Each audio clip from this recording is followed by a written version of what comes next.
Hello everyone, আমি খুব আনন্দিত। আমরা আজ বালুরঘাটে যাচ্ছি। সেখানে কি কি হলো আপনারা দেখতে থাকুন। যে আমরা পশ্চিমবঙ্গ বিজ্ঞান মঞ্চ দেহদান এবং অঙ্গদানের একটা কর্মসূচির দায়িত্ব বেশ থেকে পালন করে আসছে। কারণ আমরা এটা জানি যে একজন মানুষ যখন মারা যায় তারপরে তার দেহটাকে নষ্ট করে দেওয়া হয়, পুড়িয়ে দেওয়া হয় বা কোনো ধর্মের উপর ভিত্তি করে তাকে হয়তো মাটির নিচে কবর দেওয়া হয়।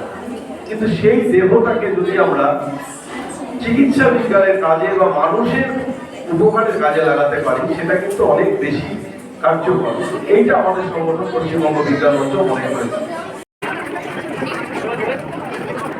রাইসা সাহানি কুসুমন্ডি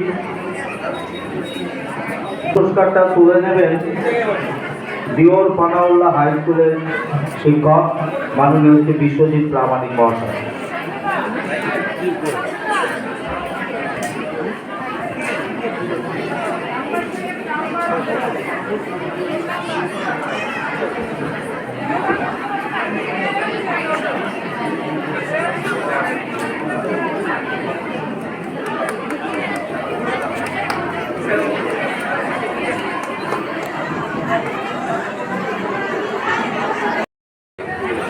সুভাষ